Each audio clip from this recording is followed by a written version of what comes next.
और इस वक्त केंद्रीय मंत्री स्मृति ईरानी कुछ बोल रही हैं, सीधा आपको वहीं लिए चलते हैं।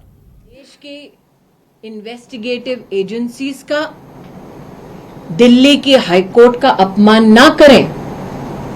क्या आज भी वो सत्येंद्र जैन जिसने न सिर्फ काले धन का इस्तेमाल किया बल्कि आपकी सरकार आपके तंत्र का दुरुपयोग करके 200 बीघा जमीन हथियाया, क्या वो सत्येंद्र जैन आज भी आपके लिए ईमानदार है? निश्चित रूप से मेरे ये 2 विनम्र प्रश्न आपको समझ आ रहे होंगे। मुझे, देश की जनता को केजरीवाल जी आपके जवाबों का इंतजार रहेगा। धन्यवाद।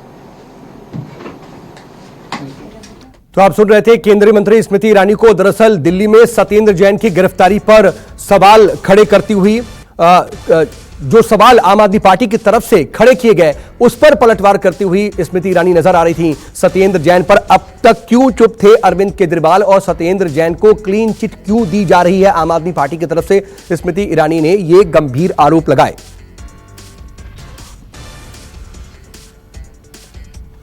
तो राजधानी दिल्ली में एक बार फिर से सियासी पारा इस वक्त अपने चरम पर है और आज तो अरविंद केजरीवाल ने एक और गंभीर आरोप लगाया है। दरअसल उनकी तरफ से यह कहा गया है कि सत्येंद्र जैन की गिरफ्तारी के बाद अब दिल्ली के उप मुख्यमंत्री मनीष सिसोदिया को भी फर्जी केस में फंसाने की साजिश हो रही है और उन्हें भी कभी भी गिरफ्तार किया जा सकता है। इस पे क्या जांच हुई? पिछले 3 साल से इस पे क्या इन्वेस्टिगेशन, क्या कार्रवाई हुई? नहीं हुई, क्योंकि इन सब एजेंसियों को भी पता है कि यहां पे कोई भ्रष्टाचार नहीं है। पर जब केंद्र सरकार द्वारा, भारतीय जनता पार्टी द्वारा सब एजेंसीज को मैंडेट दिया जाता है तो सब कुछ गड़े मुर्दे निकालकर, फर्जी केस निकालकर, कोई भी पुरानी कंप्लेंट निकालकर अब फर्जीवाड़ा करने की कोशिश कर रही हैं।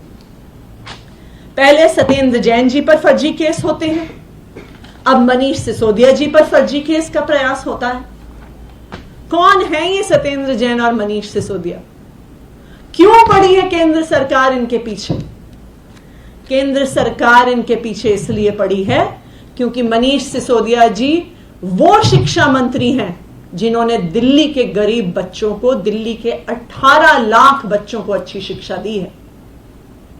मनीष सिसोदिया जी वो शिक्षा मंत्री हैं जिन्होंने जब शिक्षा का कार्यभार संभाला था तो आप दिल्ली के सरकारी स्कूल में जाइए तो सबसे पहले टॉयलेट की बदबू आती थी। ऐसे होते थे दिल्ली के सरकारी स्कूल। बच्चों के बैठने के लिए टेबल नहीं होते थे, क्लासरूम में टीचर नहीं होते थे, पीने का पानी नहीं होता था। मनीष सिसोदिया जी वो शिक्षा मंत्री हैं जिन्होंने दिल्ली के सरकारी स्कूलों में एक क्रांति की शुरुआत करी और आज वो क्रांति यहां पर पहुंची है कि आज दिल्ली के सरकारी स्कूलों के नतीजे प्राइवेट स्कूलों से बेहतर आते हैं।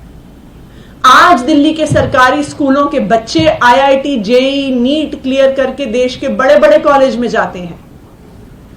आज दिल्ली के सरकारी स्कूलों में एडमिशन के लिए हजारों बच्चे अप्लाई करते हैं। 5000 सीटें होती हैं हमारे स्कूल ऑफ स्पेशलाइज्ड एक्सीलेंस में और 80,000 लोग वहां पे एप्लीकेशन डालते हैं। इस शिक्षा क्रांति के प्रणेता हैं मनीष सिसोदिया जी। कौन है सत्येंद्र जैन जी?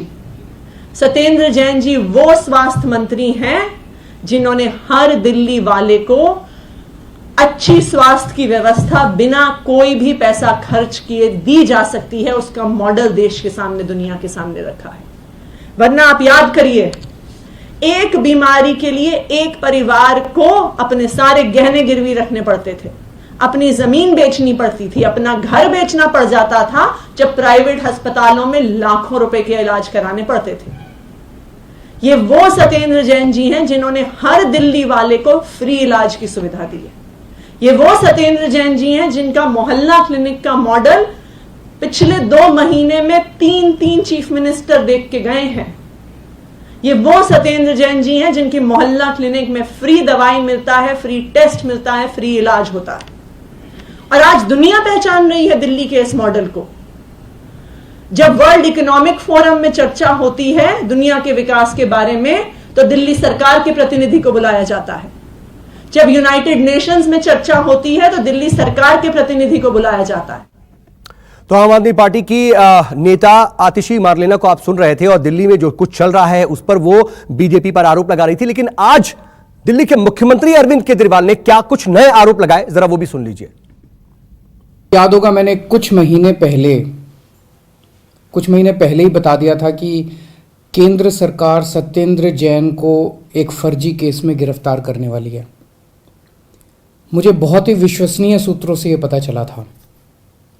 कल उन्हीं सूत्रों से सूचना मिली है कि अगले कुछ दिनों में केंद्र सरकार मनीष सिसोदिया को भी गिरफ्तार करने जा रही है। पता चला है कि केंद्र सरकार ने सभी जांच एजेंसीज को मनीष सिसोदिया के खिलाफ कोई ना कोई फर्जी केस तैयार करने को कहा है। मनीष को और सत्येंद्र को जेल में डालने के पीछे इन लोगों की क्या राजनीति है मुझे नहीं पता, मुझे समझ नहीं आता। मुझे केवल ये पता है कि मनीष और सत्येंद्र जैसे लोगों को जेल में डालने से केवल देश का नुकसान है। अगर मनीष और सत्येंद्र भ्रष्ट हैं तो फिर ईमानदार कौन है?